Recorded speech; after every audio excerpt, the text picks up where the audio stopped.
Hi guys! Good evening! Good evening po sa inyong lahat. Ako po si June and welcome sa panibagong episode ng ating vlog. Nako guys, mayroong nakakakilabot, nakakaharapin si President Bongbong Marcos Jr.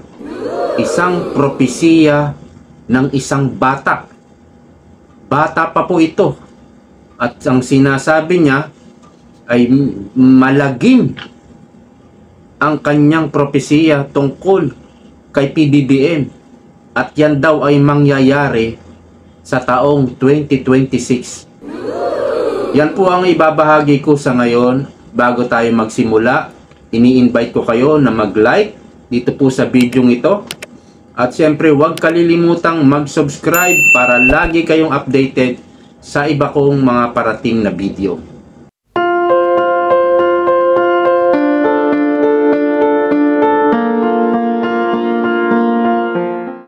Okay, today is December 1. Nangangamoy Pasko na. At yung simoy ng hangin ay malamig na. Ramdam na po natin sa umaga. Dahil yung tubig ay malamig.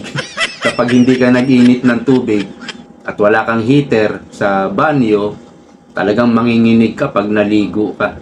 So, kapag December, lagi tayong nakakapanood ng mga talk show kung saan ay pinag-uusapan ay susunod na taon, Year of the Horse, Fire Horse, kung hindi ako nagkakamali. No? Lagi natin napapanood yung mga tarot reading, mga hula, at yung mga feng shui expert. Yan yung mga ini-interview, no? Kung ano ang mangyayari sa mga idol nilang artista sa 2026, kung anong mangyayari sa mga politiko. Yan. Isa na dyan, lagi ang presidente at yung mga swerteng negosyo at swerteng kulay. Di ba? Dapat yung iba kasi laging sinusundan yan o sinusunod yan. Yung mga mahilig sa feng shui, talagang sinusunod nila yan. So, humihingi ng mga tips yung mga nag-i-interview, di ba? Pero, madalas din tayo makapanood na kapag maghihiwalay na yung taon, ito nga, December na yung mga propesiya, mga hula-hula, madalas po yan. Actually, may mga hula na dati kay Bongbong Marcos kung saan baka hindi niya matapos ang kanyang termino. Kaya lang hindi ko na binalikan yon. Magre-research pa tayo. So, dito po, ibabahagi ko sa inyo ang isang bata kung saan nakita daw niya si Bongbong Marcos sa 2026. Ito, panoorin na lang natin. I saw something that was very shocking for President Marcos. I saw it yesterday. And immediately I saw it, I typed that I saw something about President Marcos in the spiritual realm. And I did not even want to post it. And the Holy Spirit, I wanted to make a video yesterday about the vision the Lord gave me concerning President Marcos from the Philippines. But after I wanted to make the vision, I wanted to speak about the vision. The Lord said, no, Perez, don't speak about it now. I said, okay, Lord. And so it is now that the Lord is giving me the leading to say it. I saw President Marcos arrested. Oh my God. Nakita daw niya si President Bongbong Marcos inaresto sa loob daw ng spiritual room. Ang taong ito ay isang batang pastor na nagngangalang Pastor Perez. Tuloy natin. I know it sounds very weird. I saw him arrested. And then the Lord says, tell President Marcos. But the Lord doesn't call him president. The Lord call him Marcos. Even us, when the Lord calls us in the spirit, He calls us by name. The Lord says, tell Marcos Tell Marcos. Tell Marcos. His own people will turn against him in 2026. Okay, baka hindi niya naintindihan. Sabi niya, his own people will turn against him in 2026.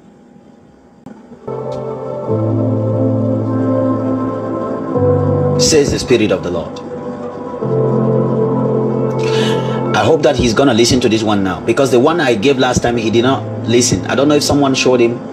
If he truly listened, he would have given a 3 days fasting for the nations of the Philippines. And I don't hate him. I don't hate even my enemies, even people who are evil. I do not hate them.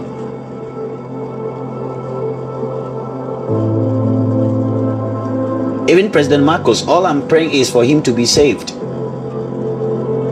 I don't want anybody to go to hell. But I know my prophecy may make no sense to you, but later in 2026, if you guys are not careful, you guys may see it happening. I saw President Marcos arrested. I was like, what is going on? I saw handcuffs on him. That's how I saw it in the vision. I saw handcuffs on him. I saw handcuff on him. And then when I saw that, I said, Lord, is this a literal arrest? The Lord just answered me by saying, tell Marcos, his own people will turn against him, says the Spirit of the Lord. That's all I saw. I'm not going to explain more from here. But if he hears this message, he's going to understand. I saw him arrested. I'm very serious. I saw him arrested. I saw him. And I've been saying over and over. Okay, tapos na po. Nakita raw niya sa spiritual room, inaresto si President Bongbong Marcos. Now, kung siya ay aarestuhin, halimbawa lang naman, ito naman ay wala pa namang 2026, so hindi pa natin alam kung ito'y magkakatotoo. Halimbawa naman, kung ito'y totoo, si President Bongbong Marcos ay alam naman natin may immunity. Hindi siya pwedeng idemanda. Hindi rin siya pwedeng imbestigahan nga. So, kung hindi siya pwedeng idemanda, so, hindi ito warrant of arrest galing sa korte. Kasi wala namang magre-release ng warrant of arrest galing sa korte para siya arestuhin. So, siguro, baka mapatalsik siya sa 2026 sa Malacanang sa kanyang pwesto. At pag wala na siya sa pwesto niya, halimbawa, yung VP ang pumalit, dahil wala na siya sa pwesto, hindi na siya presidente, pwede na siyang idemanda. At dahil doon, kung maidemanda na siya, maaari nang maglabas ng warrant of arrest ang korte. So, pwede na siyang arestuhin. Kung totoo man yun. Ganun ang mga magiging senaryo. Kasi hanggat siya ay presidente, hindi mangyayari yun na si Bongbong Marcos ay inaresto. Hindi mangyayari yun hanggat siya ang presidente. Dahil nga meron siyang immunity from suit. Alam nyo, yung mga prophecy sa panahon ngayon, ay yung iba tumatama, ay yung iba naman ay hindi. Maliban na lang yung mga propesya sa Bible, yun, 100% yun.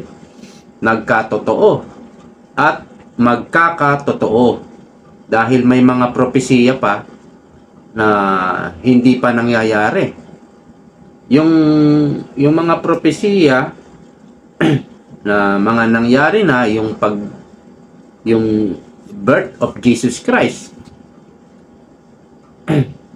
na nakita yan sa panaginip ni Joseph, diba?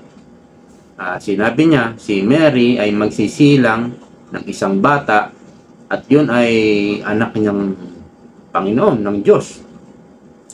At yung propesiya na si Kristo ay mamamatay at mabubuhay ng muli.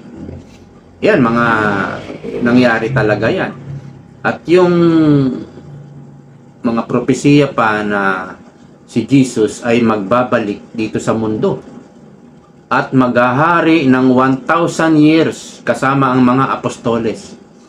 Yan, talagang siguradong mangyayari yan kahit hindi pa man. Talagang mangyayari yan. Si Jesus ay babalik dito sa Pilipinas. At siya ang maghuhukom sa atin kung saan tayo pupulutin. Kung sa langit o sa impyerno. At ang mga hula naman, mga propesiya, it can be conditional. Yung mga naririnig natin sa mga expert na depende raw yan sa outcome ng isang tao, sa mga desisyon ng isang tao, pag-uugali, at mga taong sinasamahan. So, abangan natin si President Bongbong Marcos kung paano arestuhin. Sana nga magkatotoo itong hula ng isang batang ito. Dahil kapag nanatili si Bongbong Marcos sa Malacanang at sumapit na ang 2028 presidential election, dihadong-dihado po si Vice President Sara Duterte. Delikado yung kanyang candidacy. Dahil sigurado, hindi papayag si Bongbong Marcos manalo si VP Sara. Hindi rin papayag ang mga komunistang terorista na manalo ang isa pang Duterte. Dahil alam nila na pag si VP Sara ang nanalo, sigurado na yung mga ginawa nila sa Duterte, mga panggigipit, pang-aapi, ginawa nila ng administrasyong ito, nasa isip nila na maghihiganti ang mga to. Yung ginawa nila kay former President Rodrigo Duterte, at yung ginawa nila sa pamilya Duterte, nasa isip na nila yan. Siguradong babalikan sila ng mga Duterte. Kaya itong mga to, diba si Torres sabi niya, pag nanalo Duterte sa 2028, mag-a-abroad ako. Tatakas. Magsisitakasan yan. Malamang yan mga nag-a-apply na ng asylum yan. Malamang yan mga baka hindi lang 2 passport, baka 3 passport pa yan. Kasi magbabayad ka lang ng malaki. Magkakaroon ka na ng passport. So, nasa isip na nila yan. Babalikan sila. Ganon din ang mga komunistang terorista. Nasa isip din nila na tatapusin sila ni VP Sara sa 2028 kapag siya ang nanalo. Kaya todo-todo ang mga propaganda, paninira ng mga komunista sa mga Duterte. Talagang full force na sila 100% ng kanilang kapangyarihan talagang nilalabas na nila. Lalo na pag kampanyahan na. Ganon din si Bongbong Marcos, ang administrasyon, ang mga kasabwat ni Bongbong Marcos.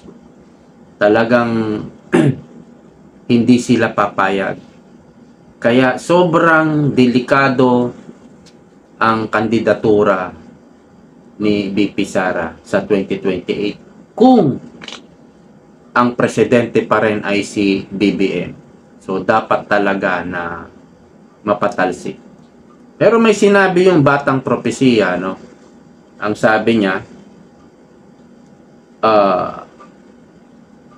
the people will turn against him. Tama ba?